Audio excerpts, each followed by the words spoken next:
இந்த காலத்துல திருமணத்துக்கு முன்னாடியே பேசி பேசி கல்யாணத்தையே நிறுத்திடுதுங்க. ஏன் அவங்க எல்லாருக்கும் சொல்றேன், உங்களுக்கு பிள்ளைங்க இருந்தா அதுக்கு திருமணம் நிச்சயம் பண்றீங்கன்னு வைங்களேன், நிச்சயம் பண்ணுவீங்க தானே?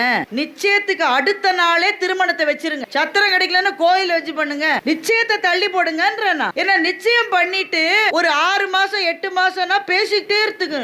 ராத்திரியில போர்வையை போத்திக்கிட்டு மெசேஜ் அடிச்சுக்கிட்டே இருக்கு. நமக்கு கண்ணாடியை போட்டு மெசேஜ் தப்பு தப்பா அடிக்கிறோம். எங்க அலுவலகத்துல கல்ச்சர் கிளப்ல என்ன சேர சொன்னாங்க. I am happy to join vulture கிளப்னு அடிச்சிட்டேன். சியும் பக்கத்துல இருக்கு. ஏன்னா கண்ணாடி போடாம நமக்கு அதுவே தெரியல. இதுக்கு போர்வையை போத்திக்கிட்டு இருட்டுல அப்படி அடிக்குது. பேசி பேசி நிச்சயதார்த்தத்தோட பிரேக்கப் ஆகுது. அது கொஞ்சம் பரவாயில்ல. சிலதெல்லாம் திருமணம் முடிஞ்ச அப்புறம் பிரேக்கப் ஆகுது, மண்டபத்திலேயே பிரேக்கப் ஆகுது. அதிகம் பேசினாலும் பிரச்சனை.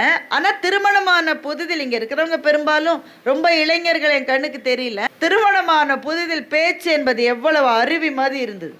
எவ்வளவு பேசியும் போதவில்லை. அப்பெல்லாம் பேசுவதற்கு நிறைய தடை இருக்கும். வீட்டில் நிறைய பேர் இருப்பாங்க. சும்மா சும்மா போய் பேசினா கிண்டல் பண்ணுவாங்க. அப்பவே பேசணும் பேசணும் பேசணும்னு அவ்வளவு ஆர்வம் இருந்தது. ஆனா திருமணமாய் ஒரு 10 வருடம் கழிச்சு, ஒரு 15 வருடம் கழிச்சு பேச்சு என்பது எவ்வளவு குறைந்து போய்விட்டது. அப்போ இவ்வளவு குறைந்து போன பிறகு உங்கள் வாழ்க்கை துணைவர் அல்லது துணைவியை உங்களுக்கு எவ்வளவு தெரியும்? நில், கவனி என்று நான் சொன்னது போக்குவரத்தை நான் சொல்லவில்லை. உங்கள் வாழ்க்கையில் கொஞ்சம் நிற்க வேண்டிய தருணங்களை நீங்கள் உருவாக்கி கொண்டே ஆக வேண்டும் என்று உங்களுக்கு மாத்திரமல்ல, என்னையும் சேர்த்து நான் இந்த மேடையில் சொல்ல நினைக்கின்றேன்.